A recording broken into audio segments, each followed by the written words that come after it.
Yo, mega love shoutout sa ating mga kaiskonya. May pag-uusapan lang tayo. Ang pag-uusapan natin is the Lacuna Corporation. Kasi, ito makikita nyo naman dyan sa picture na nakalagay. Na parang ang Maynila, ginawa ng korporasyon ng mga Lacuna. Parang lang naman, hindi ko naman sinabing korporasyon. Kasi, kung mapapansin nyo, sa isang picture, na nandyan, ito, nandito sa gilid natin, na ang Lacuna, o si Mayor Hani Lacuna, napapalibutan na ng pamilya niya. O ang City Hall, o ang buong Maynila, ang umahawak, puro pamilya na. Kaya pala hindi na ganong lumalabas si Mayor Hani. Oo, tulad ng ginagawa ni Yorme Isko, halos lahat trabaho niya. Mapatraffic, mapapalengke, pagpapatayo ng building, naging engineer na rin, naging traffic enforcer, di ba? Misa sa Divisoria, naglilinis. Gano'n si Mayor Isko makikita niya halos lahat na ng trabaho, pinasok niya Eto pala si Mayor Hani Lacuna. Kaya pala hindi na ganun lumalabas. Yung pamilya niya, nakapwesto na lahat. Tulad niyan. Eto yung isa. Ate yata niya to, si Ma'am Leila Lacuna. Di ba? Liga Presidente Councilor of the Mayor. Di ba? So wala na siyang iintindihin doon kasi nandun na yung ate niya. Arnold Pangan, husband of the Mayor. Department of Head. Nakapwesto na din. Di ba? So hindi nga na rin kailangan kakilusan ni Mayor Hani yan. Philip Lacuna. 6th District Councilor. Wala na siyang problema sa 6th District. Kahit hindi na siya gumalaw. Kasi syempre kahit konsyal lang yun. Hindi pwedeng sitayin ng congressman yun. O ng vice mayor yun. Kasi nga, kapatid ni mayor Di ba? Dennis Lacuna, City Planning Officer, Department of Head, brother din ni Mayor Hani Lacuna. Di ba? Hindi na, may tigaplano na siya. Nandiyan na si Sir Dennis Lacuna. Kumbaga, mando-mando na lang, report na lang yung mga kapatid niya o kamag-anak niya. Halos wala na siyang gagawin. Lisa Lacuna, Executive Assistant, sister din. Isipin mo yun. Ang sarap ng buhay at napakagaling nga naman ng trabaho na ginagawa ni Mayor Hani. Abby Lacuna, Executive Assistant, wife of Philip Lacuna, sister-in-law of Mayor.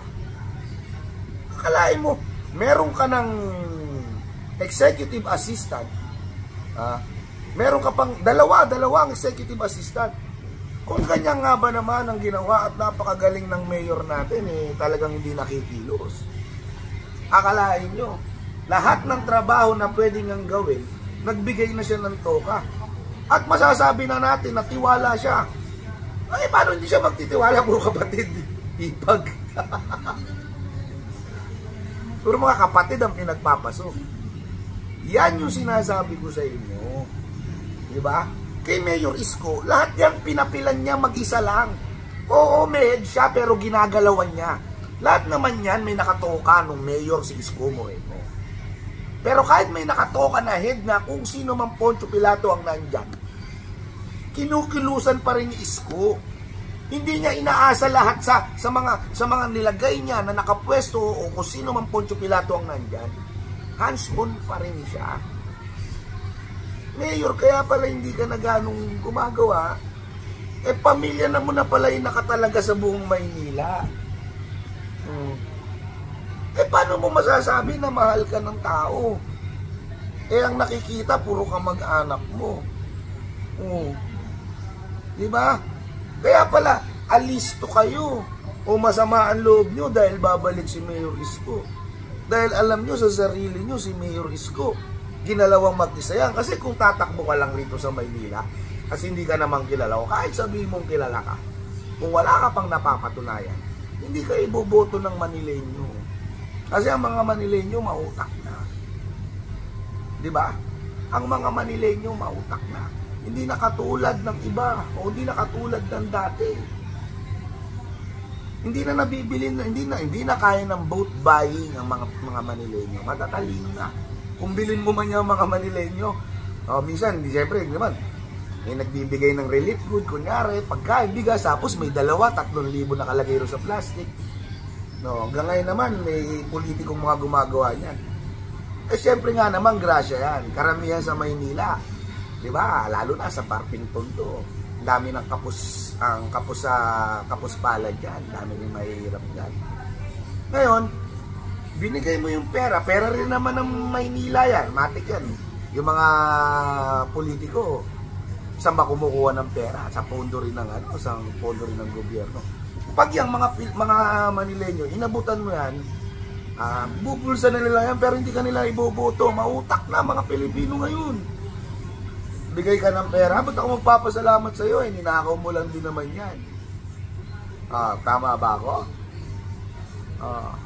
Kaya hindi nyo na magugulangan ng tao.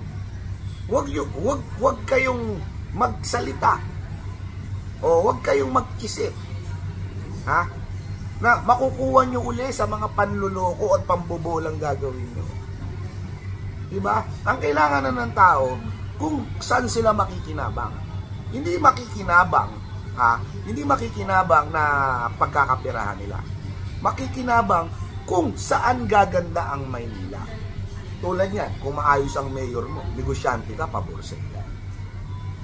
Lalo na kung legal ang ginagawa mong negosyo. Pero kung ang negosyo mo, tulad yan, pasugalan, droga, hindi pabor sa'yo ang isang Isko Moreno. Nga lang, pumapabor nga sa Manileño, lalo na sa mga legal na naninegosyo. Pag mga kurap ka, kung ano-anong pinaggagawa mo dyan, dami kang illegal na gawa. Pabor sa'yo yung mga kupal na mayor. Wala ko sinasabi si Mayor Rani ang kupal, Sinasabi ko lang yung totoo kasi maraming ganyan ng Pilipino na tumatakbo. Ang punto natin dito, yung kilos, yung galaw. Si Mayor Isko, ginalawan lahat yan. Hindi niya kailangan ng pamilya niya para mapaganda ang Maynila. Kasi kahit sinong ilagay mo dyan, kung hindi ka gagalaw as a mayor, kung di ka magiging hands-on as a mayor, walang mangyayari sa Maynila. Yung para kay Mayor Isko, 50-50. Napanggit niyo yung mga binasa kong pwesto ng mga kamag-anak ni Mayor Rani. 50% trabaho nila, 50% kay Mayor pa rin. Kumbaga, hahansunan ko. Nilagay kita dyan, 50% matutulungan mo ko. Pero 50% kay Kuluso niya, magtutulungan tayo. Ganun ang ginawa ng isang Isko Moreno. Pero itong nakita natin, kay Mayor Rani, parang 100% inasa na lang yata sa mga kamag-anak niya. Excuse me. Yung paggalaw ng Maynila. Ako sa akin lang, hindi ako gumagawa ng kwento rito. Di tignan nyo sa City Hall. Tignan nyo sa City Hall kung hindi nakapwesto yung mga nakalagay dyan. Kasi kung hindi nakapwesto yung mga nilagay ko dyan, kwentong barbero ko. Bakit nga ba puro pamilya nyo nakalagay?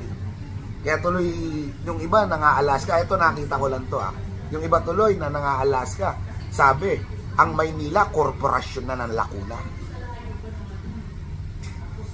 Korporasyon.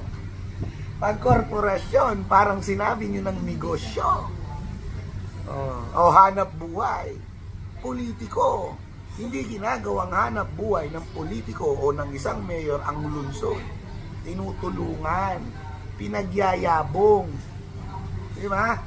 Ganon ang ginagawa ng politiko. Hindi ginagawang negosyo.